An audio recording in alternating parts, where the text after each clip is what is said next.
This meeting is being recorded. Welcome, everyone. It's Greg Stamnes here. I'm co-chair of the ASPRS Early Career Professional Council, or ECPC for short. We are here today to talk about the importance of marketing and communication for the early career professional. And we also have with us Yusuf. Yusuf, do you want to introduce yourself? Hi everyone, my name is Yusuf. I'm the geomatics specialist at the University of Florida, and I'm the chair of the Early Career Professionals. We are lucky today. We're bringing something that we never had on our podcast, and I think marketing is a critical thing in everybody's career. So we're looking forward to hear some insights from Natasha and Mathieu. Go ahead. Excellent, thanks. So Natasha and Matt, are you okay with us recording this today and sharing it on social media? Yes, absolutely. Yeah. Great. Can you introduce yourself and provide an overview of your background and qualifications? Sure. Hi, my name is Natasha Nagel. I am Vice President at Brown Communications Group. My area of expertise is in media, both paid and organic, as well as online and offline. So all of the advertising that we purchase for our clients goes directly through my team. And I'm Matt Berthiaume. I'm the Director of Strategy here at Brown Communications Group. So really responsible for developing and implementing strategy for various campaigns and projects that our clients come to us for. Excellent. And I understand you've prepared something for us today. We have. So let me just get these slides up and running.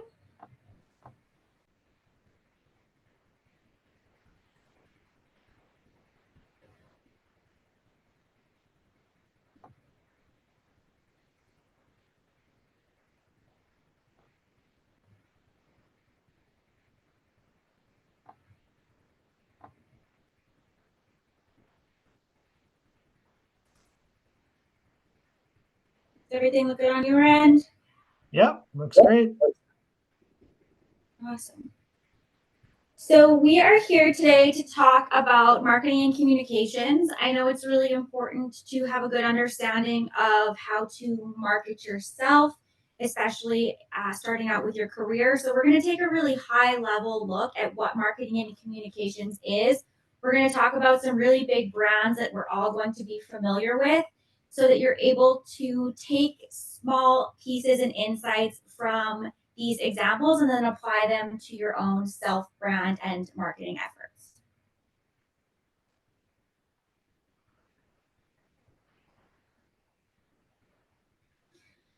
So today we will touch on what marketing and communications actually is. We'll go over marketing strategy and the marketing mix, and then we've got a case study at the end to review. So the first place to start is actually defining what marketing is. So it's derived from the Latin word mercatus, which translates to marketplace directly. Marketing is ultimately rooted in providing a space where business is transacted. If you think of ancient marketplaces in Europe, those were really the only spaces where public commerce was taking place, because there was no internet or social media at the time. People also weren't traveling to conduct business. So if you wanted to purchase or trade, you had to go directly to market. When people hear marketing, they typically think of advertising right away. And that's fair, because marketing and advertising are often used interchangeably, and we're exposed to so many advertisements throughout our average day that marketing and advertising then comes top of mind and used together. But it's really important to note that advertising is just a single type of marketing tactic in a much larger marketing strategy. And some marketing strategies actually don't require any advertising at all.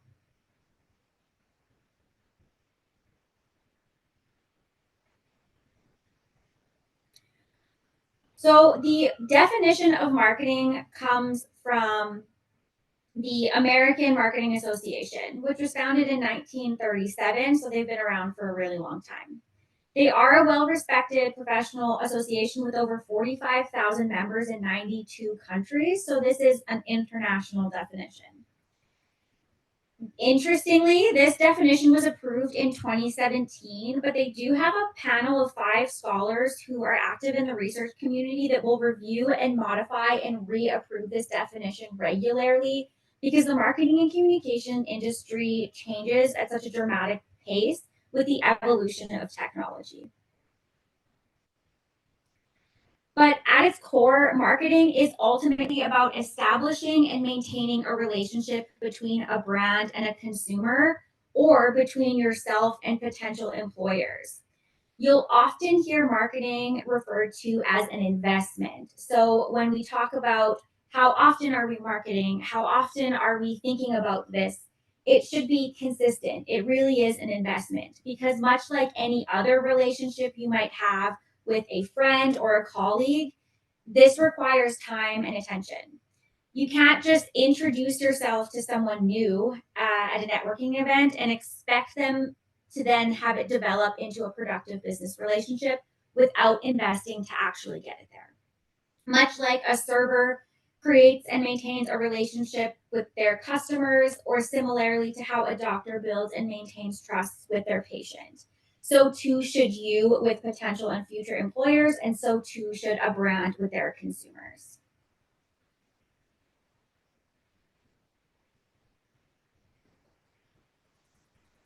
There's also a diverse number of ways that you can market and maintain a relationship. Oftentimes, people are quick to jump on focusing on paid advertising, but that really is just one tool in your toolbox. Some of the most impactful tools actually require little to no cash investments. So, for example, a presence on social media discussing the areas of your expertise is a great way to maintain relationships with potential employers and to network. Email communications, business cards is really important because that potentially could be your first opportunity to establish a connection with an important contact in your network. And so focusing on those tactics beyond traditional advertising tools is an important area to remember. Marketing helps you reach your audiences, but communication helps decide what you want to say. So communications is the process by which information is exchanged between individuals through a common system of symbols, signs, or behavior. So it's through communications that you should have a good understanding of what your skill set is, where your areas of expertise are, and be able to then use different marketing tactics to communicate what your key messages might be. Combining marketing with communication is crucial. They do go hand in hand because it's so important in ensuring you have effective communication with your audience. This is vital to any healthy relationship. And so marketing is the tactics through which you get to communicate your brand or yourself and your values and beliefs, and the value that you could bring to a potential company or the value that your products and services are bringing. So let's look at some well-known brands, and I'll pass this over to Matt. Yeah, so we'll go into a couple brands that I find it's always helpful to have real world experiences when you're speaking about marketing and communications, just because then you have something to kind of relate everything we're speaking about to. So I'm gonna ask everyone, what is the first thing that comes to your mind when you think of Apple, the company Apple? And you don't need to share it right now, but just kind of the first thing that pops into your head. And I use Apple because even if you've never owned an Apple product, and a lot of us are really familiar with Apple products, we're still familiar with the Apple brand just because they're such a established company. So like I said, no need to share them. Just the first thing that pops into your head. So when I'm thinking of Apple, the first things that typically come to my mind, and I'm speaking personally, are that they're an innovative company, they're creative, they have nice product design, their products are high quality, and they're obviously a premium brand. You know, their products are not cheap. So that's kind of the first things that come to my mind when I think of them. And so the reason that these things come to mind is because Apple has been communicating these aspects to us through their marketing efforts for decades, really since the company's inception in the mid 70s. So they've been doing it for a long time.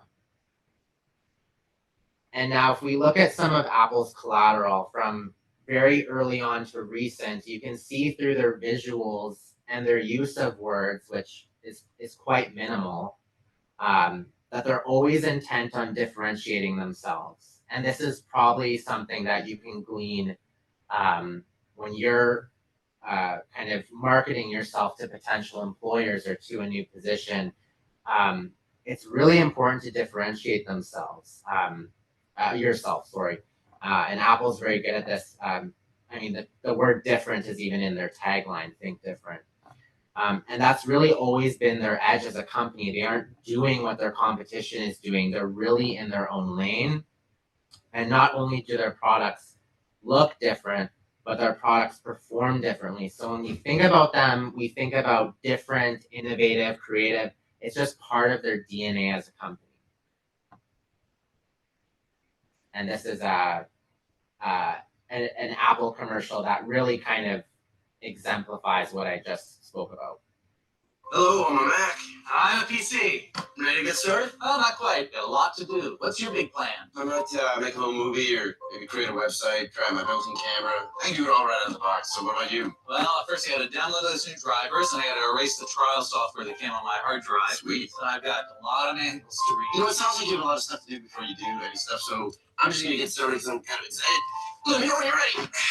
Actually, the rest of me's in some other boxes, so I'll meet up with you later. So that's that. Apple ran a series of those commercials with this PC versus Mac, I think in like the mid 2000s. But you'll see like they didn't even show the product until the very end, and they show it for like only a couple seconds. So it's really about communicating why they're different and why they're better. Hello, I'm a Mac. And so another brand that we'll look at quickly is Coca-Cola. So I'm sure we're all very familiar with the brand. Even if you don't consume their products, you've probably heard of Coca-Cola, especially since they have a presence in almost every single country in the world. And so when I think of Coca-Cola, I typically think that this is like a quintessential American brand. It's really part of American culture. I think of red. That's one of the first things I think of because they practically own that color, and it's always present in a lot of their marketing efforts. Lots of people get a good feeling when they think of Coca-Cola. It's a positive image in their mind. Lots of people think of Christmas because they're kind of a quintessential Christmas brand. They've been marketing during the holidays for, probably close to 100 years. They're, refreshing on a hot summer day over ice. And of course, it's a sweet, sugary treat for a lot of people. So again, if we look at some of their marketing collateral, you see a lot of red, obviously, but you also see happy people enjoying their products. You see pairings, so someone eating pizza and enjoying a Coca-Cola, so that's positioning themselves as a complementary good, like you can't have a pizza without a Coca-Cola. And they've been marketing during Christmas time for decades. So they're, like I said, they're heavily associated with the holidays. And then some of their more well-known campaigns include the Share a Coke with a Friend campaign that they've been doing for a few years. That one's quite brilliant because people tend to buy whatever has their name on it for the most part. So that one's fun. Sorry if you go back. And then the other one too, I'll just mention is the one in the bottom left, the Try Not to Hear This. So that one was interesting because it was really kind of communicating how having a Coke is a sensory experience. There's a sound, there's a taste, there's a feeling, there's a a vision. And so they had this marketing campaign that really played on this, like try not to hear this. And of course, the first thing you know the sound right away. So that one was quite brilliant. So if you're a company or individual that wants to bring a product or service to market, or you're marketing yourself to a potential employer or changing jobs, you'll need to develop some sort of marketing strategy. So this section will walk you through the steps to building a thorough strategy for marketing yourself or products and services. So to create a customer-focused marketing strategy, it really involves 4 steps. You need to do the following. So have a good understanding of the external environment, define your target market, determine your competitive advantage, and develop your marketing mix. And I'll kind of throw in examples as we go through each of these about how it relates to marketing yourself as well. So if you're bringing an offering to market, or you're obviously marketing yourself, you need to have a good understanding and awareness of what's actually going on externally in the market that you're operating in. And this is done with a basic pestle analysis that is taught in a lot of business courses and a lot of intro to business. So political, what's going on politically in your market. Is there like a new president? So we saw a lot of volatility when President Trump was in office. There were impacts worldwide because the USA is such a global powerhouse. And you need to think about how that impacts yourself and impacts your business. Economic, we're seeing a lot of this right now with cost of living and possibilities of recession. If you're bringing a new product to market that's at a premium, it might be tough to sell because people aren't spending as much right now. And again, same with, this could be economic impacts the labor market as well, right? So you have to kind of keep that in mind when you're going for new jobs and especially at certain companies too. How is the economy going to affect this company that I want to work for?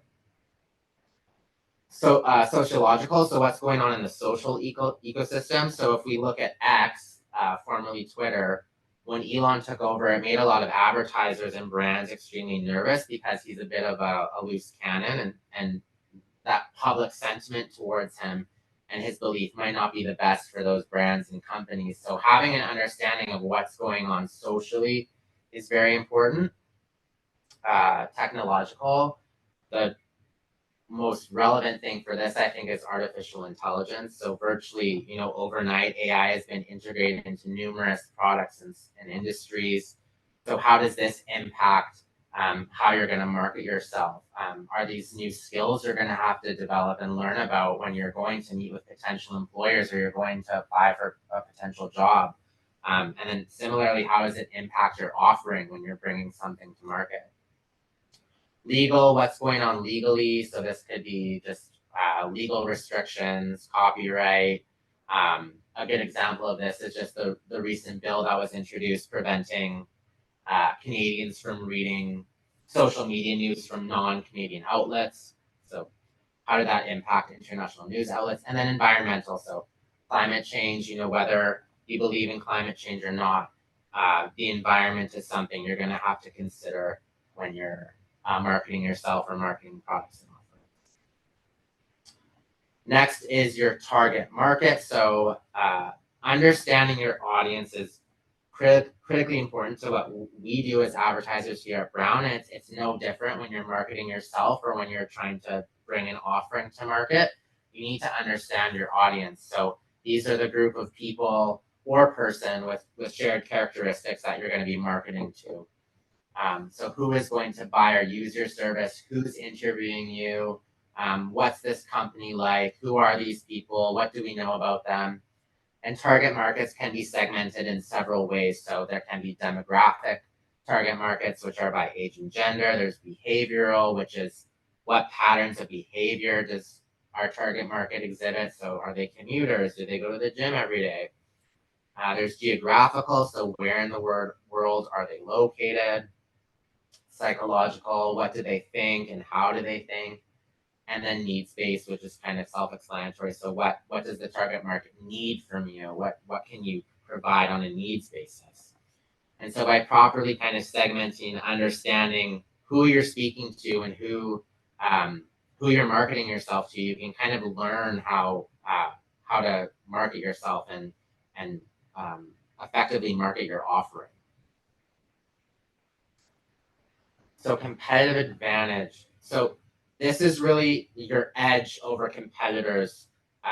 And this one is also really relevant to marketing yourself because, you know, like I mentioned earlier, what differentiates you? What's your edge? What's going to make you stand out apart from other people? And everyone has one. I think a lot of people think that they don't have anything unique about them, but we all have something that, you know, differentiates us. So from kind of company perspective, that's marketing products and services. There's three primary forms. So there's cost advantage, and I use Walmart as an example because Walmart really, their strategy is we provide the lowest price of any major competitor. So if you're going to Walmart, you know you're going to get the lowest price, and that's really their advantage. They can offer those prices where other retailers can't. There's the offer advantage, which again, going back to Apple, is you go to them specifically because of their offerings. You know, not other competitors can't really offer the same products that they do at their level. So they have a very strong advantage there.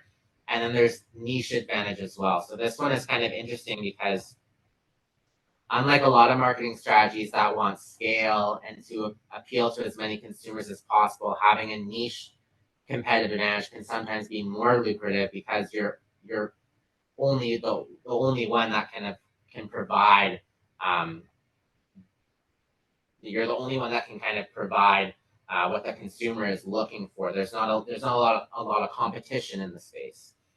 So I use Creed Perfumery, which is a very, very expensive high-end cologne and perfume brand, and their customers are very niche because not everyone wants to spend $500 to $600 on a cologne.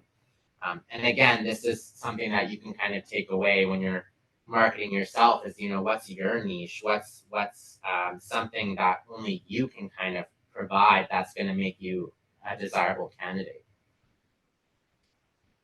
So now we'll go into like the fourth component of developing a marketing strategy, which is the marketing mix. And this is really the most foundational component of marketing. It's kind of the main thing or first thing that they teach you. So the term marketing mix is kind of synonymous with the 4 Ps. They're used interchangeably and they're really the core of any marketing plan. It serves as a basic framework for your marketing strategy. And it's used a lot of the time by companies to differentiate themselves from competitors. And it's comprised of 4 main pieces. So that was your product, price, promotion, and place.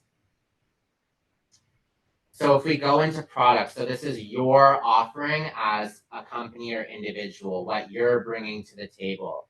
You need to have a clear idea of what is unique about it and why people need it. So again, this can again go back to how you market yourself. You know, what are you bringing to the table that's unique, and why should someone want to hire you, or why why this job is right for you.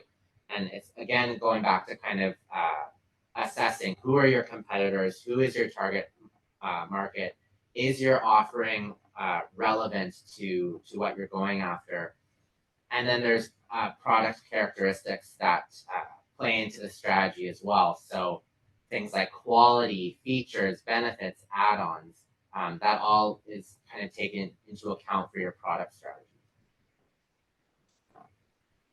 So price is another really critical component of the mix. So it can really make or break products and offerings. I always reference Target Canada. So when Target came into the Canadian market, and I don't think they're in the Canadian market anymore. I think they closed. But one of the main issues that Canadians had with Target coming into Canada was that the prices were higher than when they were in the US. And so people weren't willing to pay these high prices when they went to Target because they had different expectations. And so their entry into the Canadian market ultimately failed because that was one. There were many factors, but price was a big one, and they didn't really take that into account when they were entering the market with their market strategy. So you need to have an understanding of how potential customers or potential employers value your offering, and that really kind of sets the price. And I think you can kind of also look at this as, your salary expectations or what the value of your work is. If you're fresh out of university and you don't have a ton of work experience, you can expect to maybe make the same amount of money, or your work is of the same value as someone who's been in the industry for 20 years, let's say. So having a good understanding of that is important. And you need to have an understanding of your competitors' products and pricing strategies. So there's lots of different pricing strategies out there. There's competitive, so I'm going to have the lowest price out of anyone and be competitive. There's price skimming, where you set the price and then you slowly lower it over time. Obviously that wouldn't be good for new employment. You would want to keep lowering your salary. And then there's value based, which is the price is based on the estimated value, and that's also kind of goes back to employment. That's how a lot of salaries are determined. What's the value of this position? What's it going to bring to the business? The next component is place. So all of marketing is really about putting the right offering out in the right place at the right time. So these are the various channels you're going to use to market yourself or your product. So how and where will you provide your offering to customers? How and where you plan on interacting with potential employers or marketing yourself. So you have to kind of look at things like where your customers searching for your offering. So if you're looking at if you're applying for jobs where potential employers looking to hire people, so you should probably have a presence on LinkedIn. Are people do customers prefer to purchase online or in store where competitors are selling, and then having access to the right distribution channels as well. And then the last piece here is promotion. So this is the tactics that we kind of spoke about earlier. So this is where advertising would come in. So these are the tactics you'll use to reach potential customers, and it'll depend on the other components of your marketing mix. So a lot of brands, when they first start out, don't have money for advertising. So again, it goes back to that whole marketing mix.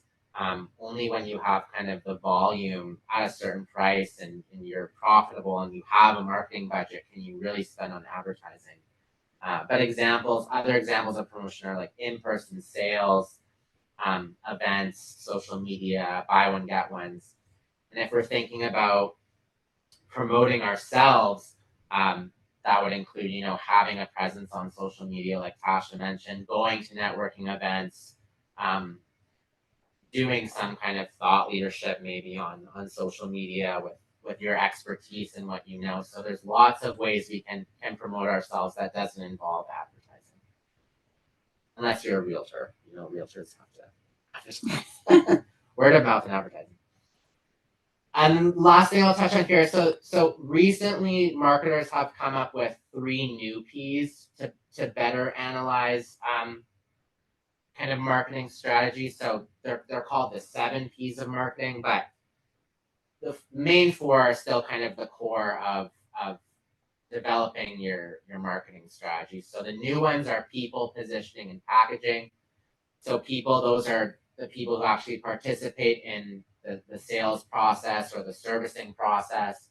Positioning is your value proposition relative to your competitors. So your value proposition is kind of similar to your competitive edge, but your value proposition is more about what's in it.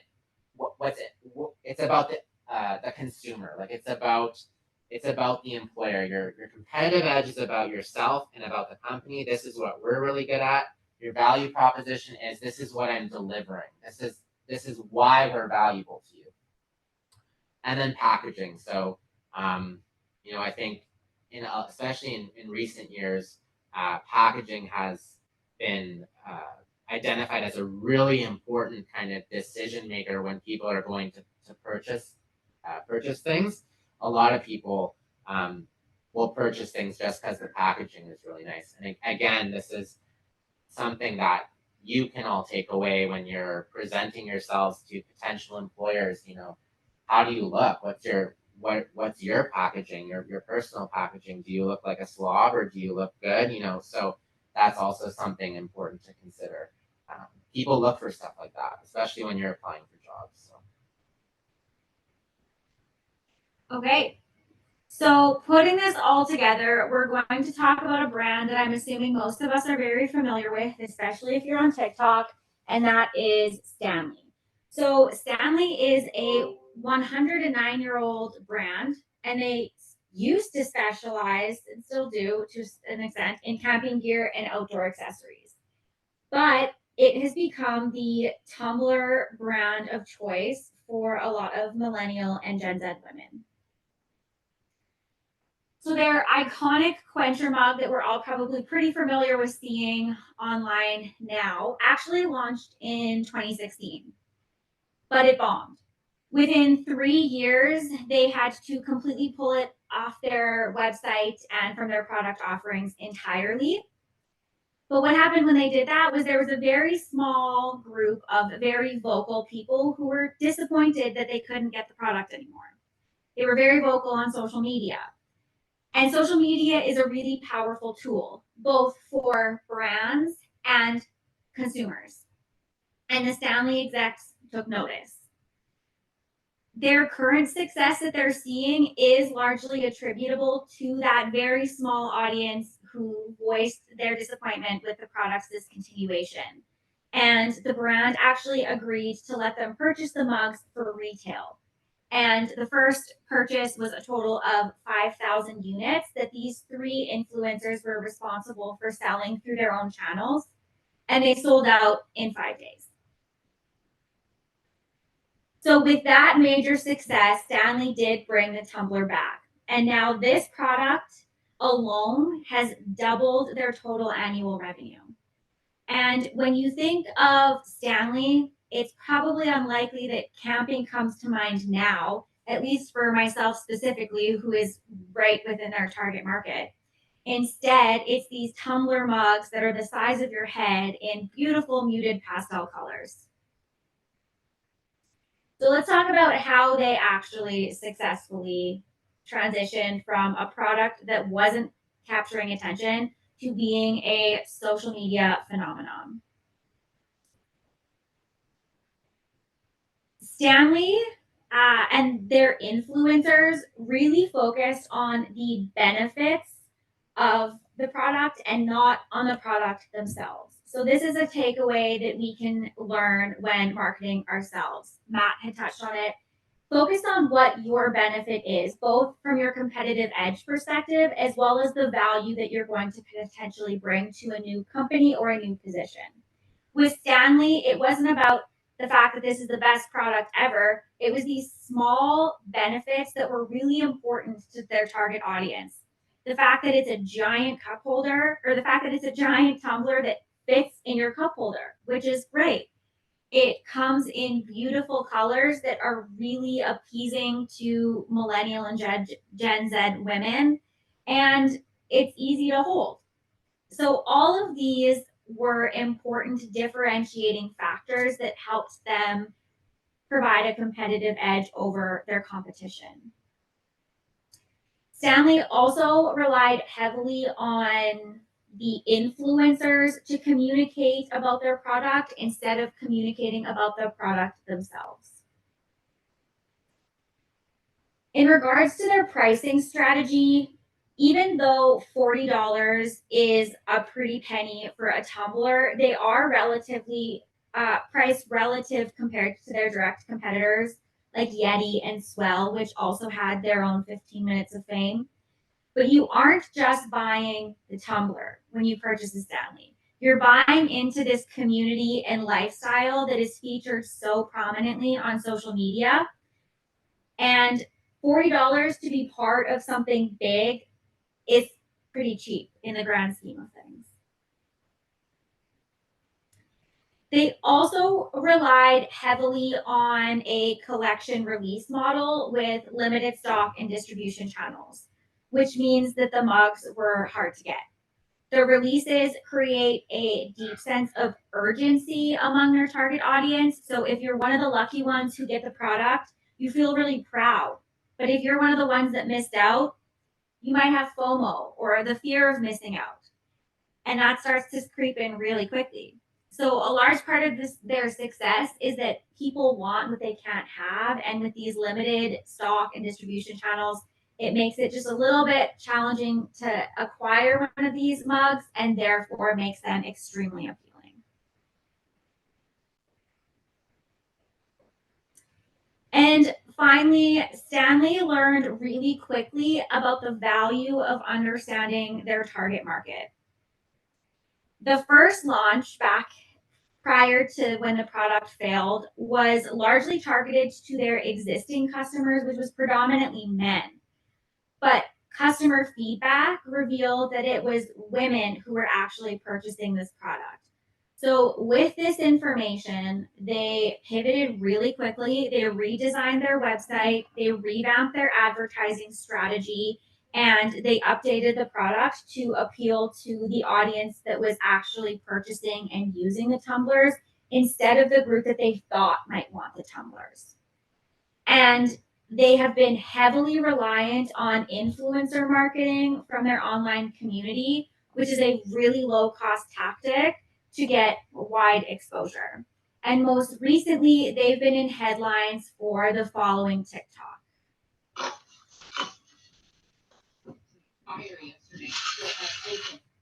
Hey Danielle, my name is Terrence Riley. I'm the president of Stanley. And we've all seen your video. Wow, what an ordeal. And we're all really glad you're safe. Thanks for sharing the video because, wow, it really shows how our Stanleys are built for life.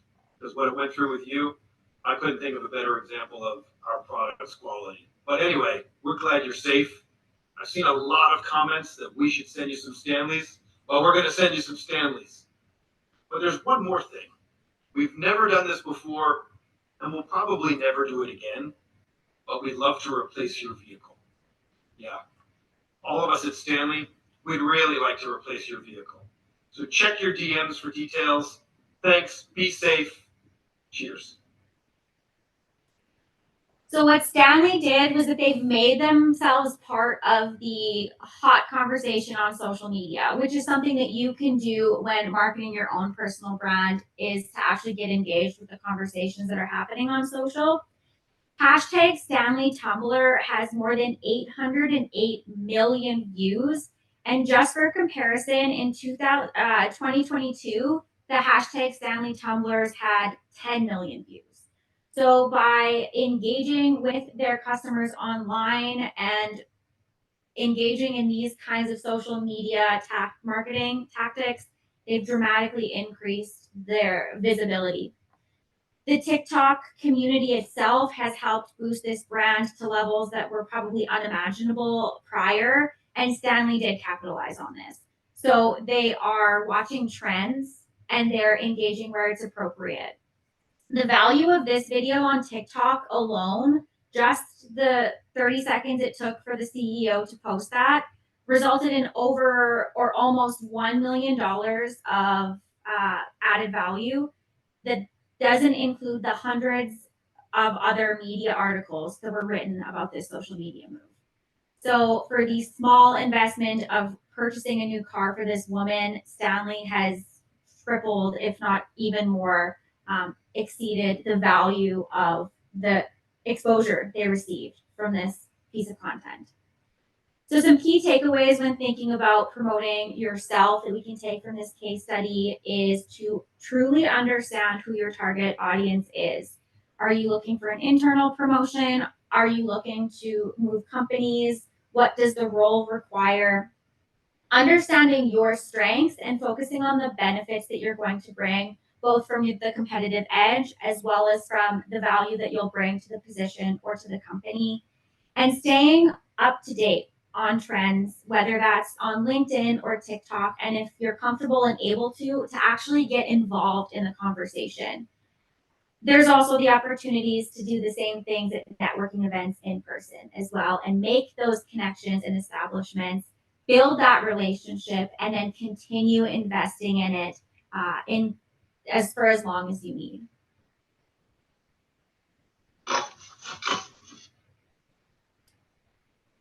So the key summary here is that marketing yourself, a product or a service, is truly about establishing and maintaining a relationship. Advertising is not the only form of marketing, and when you're looking to promote your own personal brand, there are other non-paid tactics that are going to be more beneficial for you. Your marketing strategy should consist of understanding both the external environment you're operating, who your target market is, what makes you different and unique, and putting that into how you want to market yourself and present yourself. And then considering those 4 P's of marketing, including product, price, place, and promotion. Did you want to add anything before we open up for questions? No, I don't think so. Okay, great. Thanks so much. Yeah, thank you guys so much for your time, and we will take any questions that you might have. Awesome. Thank you so much. I have a couple quick comments. The correlation between foundations and marketing and like the person was awesome. So thank you for that. And one thing that really resonated with me was marketing the benefits of the product or service or personal quality, as opposed to, in our field, it's oversaturated with a focus on technology, specifically hardware, it seems. And so, the benefits of the hardware, software combined with our expertise is something that we should all really focus on. I think I'm going to go buy a Stanley mug. I have no idea. But You are their I have what's that? You're not their target market anymore. Yeah. Well, I'm always behind trends, so it's perfect for me. So I have a few questions here. This one I wanted to ask last, but for time's sake, I'm going to ask it first. So do you have any advice to give for continuous growth and development in marketing and communication skills as people progress through their careers, and any recommended resources or tools? I think that's a great question. I don't have any specific tools or resources for you in your industry, but my recommendations from personal experience in terms of continued growth is to find a mentor. Find somebody that you respect and is willing to help build you up and share their advice and insight, because the experience and expertise that comes from somebody who's established themselves within their industry is invaluable. You can read as many articles as you want, but the challenge then becomes putting it into practice within your industry. So by being able to make those connections and finding somebody willing to mentor you, you get the best of both worlds. Anything to add? Okay. I think that's important for sure. Finding someone as a mentor, yeah, definitely. I think there's lots of resources out there for educational things like ShareFile, Coursera. I mean, even just having certain subscriptions to certain things where you can learn quite a lot. Just reading can be helpful as well for continued education, specifically about marketing and comms. So. Okay, awesome. Thank I you. have a question. Oh, Yusuf, go ahead. Yeah. So thank you very much. This is really very insightful. And I'm sure our audience, this is the first time we talk about these things. It's mainly technical. Usually we bring people who talk about their technical career and, as you said, mentors within the development of our technical skills, but never within our marketing. Not only at the podcast level, but also at the program level. Like I teach at the University of Florida, and we don't have marketing for students, which is something very important. And I think learning it after you go to the career, it's gonna slow down your growth and everything. So we appreciate your presence today. So you mentioned, I like what you mentioned at the beginning of your slides about communicating your competitive edge and establish relationship. And I think this is a key. And now you're talking about mentors. So yeah, I wanna say it again. Communicating your competitive edge to current and potential employer. And I think this is really fascinating and it's gonna help a lot of people think. So we are at ASPRS, we bring everybody from different companies and we put them in one group. So this is, I think, ASPRS, which is American Society for Photogrammetry and Remote Sensing. This is where the people talk to their potential employers and allow them to establish this relationship. So, like, and you also mentioned on LinkedIn, like on social media, get engaged. People, you become more visible, and that's a good way to do it. Like in a scenario like ASPRS, where we meet a lot of people, a lot of big companies, what is your advice to the people who still intimidated when they see somebody with big profile, let's say author of something, and they feel intimidated to go ask a question and they feel like it's too long to get to their level. So what's your advice to them? Let's say they listen to a talk in the conference for somebody who is the author of really famous book in our field, and so this is the environment. Students take their time in engaging with established people. That's the thing that I'm trying to say. And those established people are what you mentioned about Elon Musk and Steve Jobs. Those people establish their personal brand. So, and those are the people that I want to know if there is somebody in marketing. Is there, because we mentioned, yeah, we mentioned about the brands for companies. How do we establish our own brand?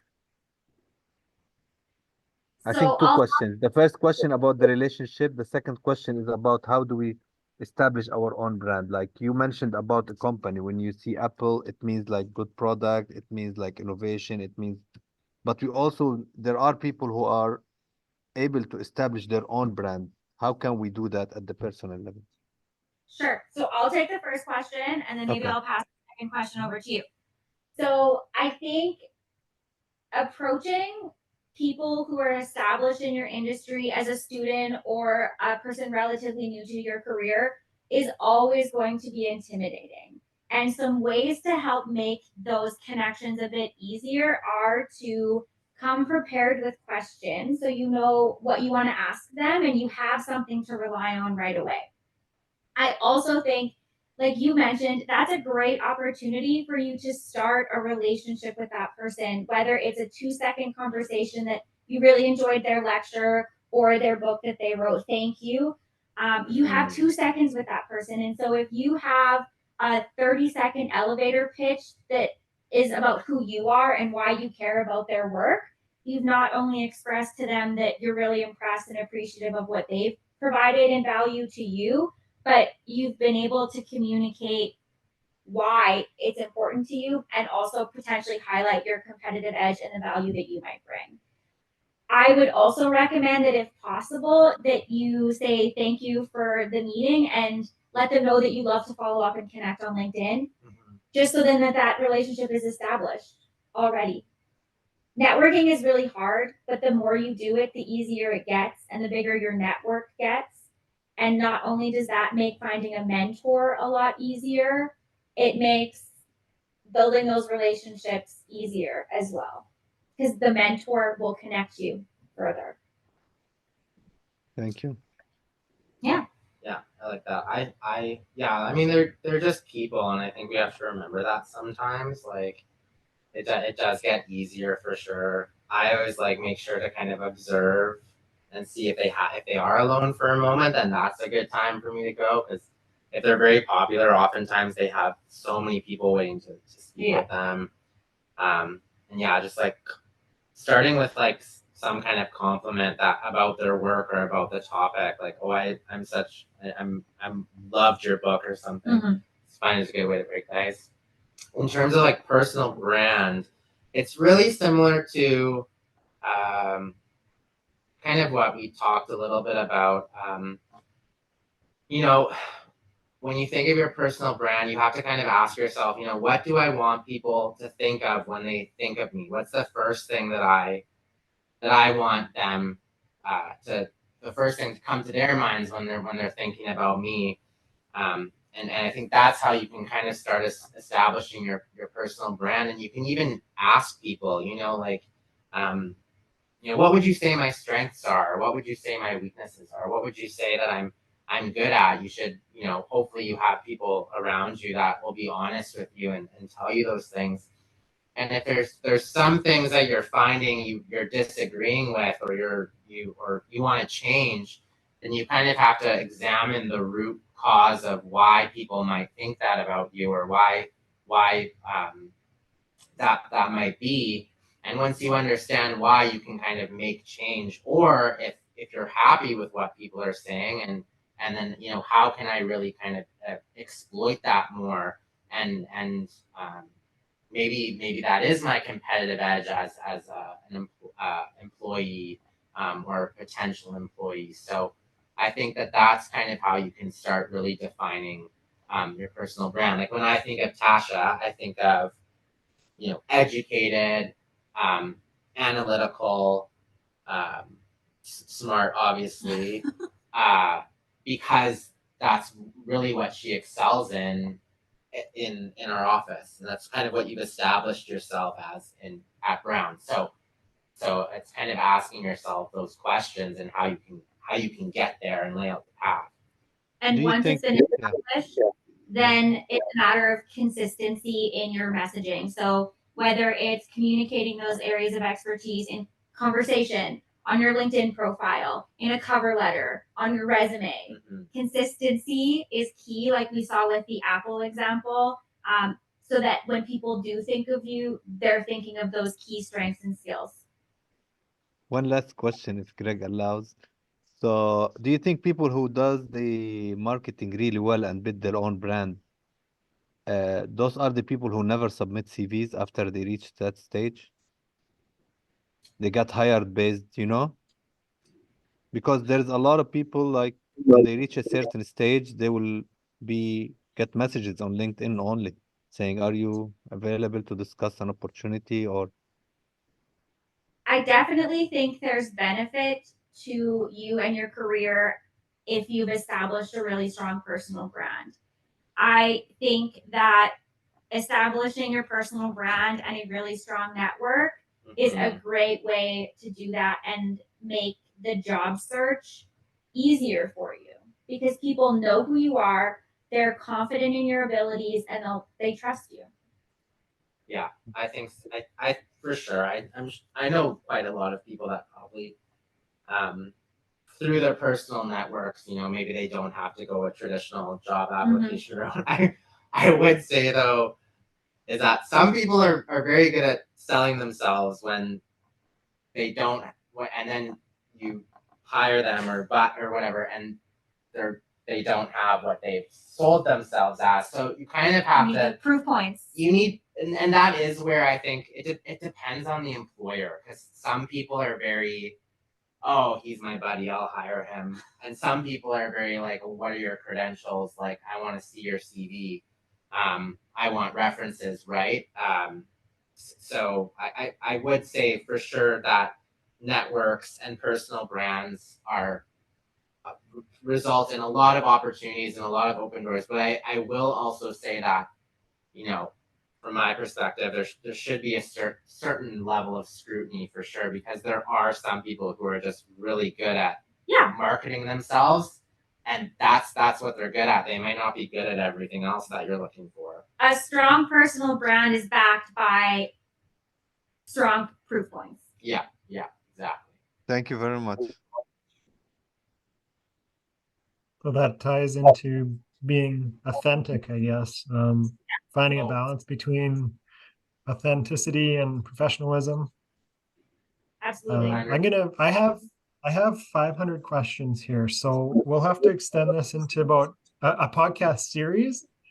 But Sure. on that note, is there anybody that is attending in person here today that wants to ask a question? I'd like you to be able to ask your question. So, and if there isn't, I can rattle off one or two more before we run out of time. But like I said, we could make this a series. So.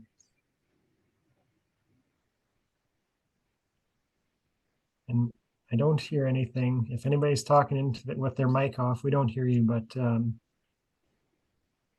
so one of my questions is, so kind of ties into authenticity, I guess. Can you recommend a strategy for showcasing personal achievements and projects without coming off as too self-promotional? Or is that even a bad thing? I don't know. A strategy. I mean, I think for a lot of us, talking about our accomplishments is difficult because we don't want to come across as having a large ego. Yeah. It's hard to talk highly of yourself, Mm-hmm. but at a certain level, you've also accomplished all of these great things, and people should know that you've done those great things. So I think the strategy would be a balance between coming off as authentic and appreciative of all the opportunities and accomplishments you've had while still acknowledging all of your success.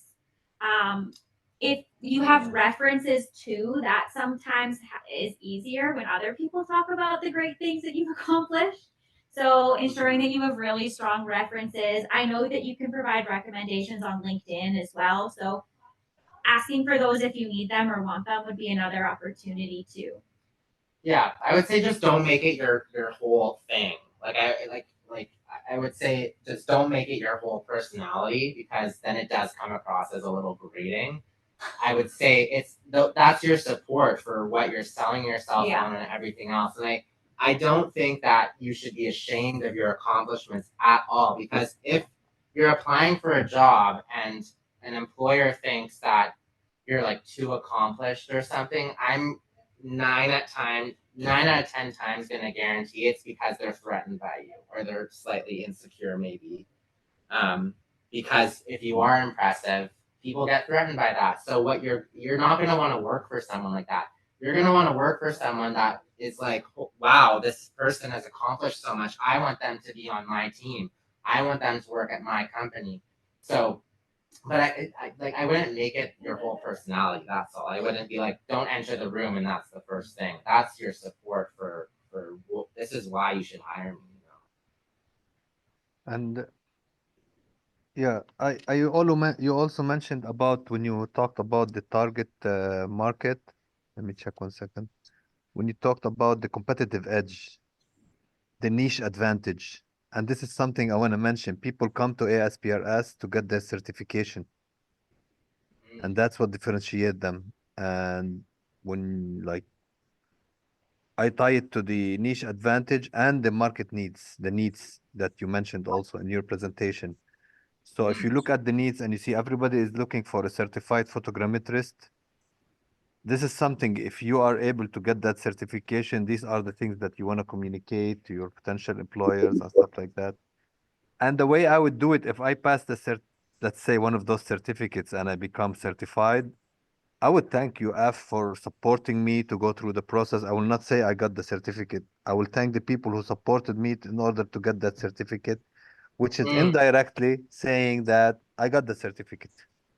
Yeah, exactly. I agree. Yeah.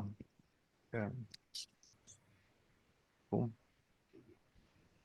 All right, I got one more question. If anybody wants to reach out to you, what's the best way to get in touch? We can provide you with our emails if you don't have them already. You already have my email, Greg. You can reach out to me directly. Yeah, email, LinkedIn. Email LinkedIn too. You can find me on LinkedIn, and I stuff. check my messages there too. Perfect. Well, thank you so much, Matt, Natasha, for your time.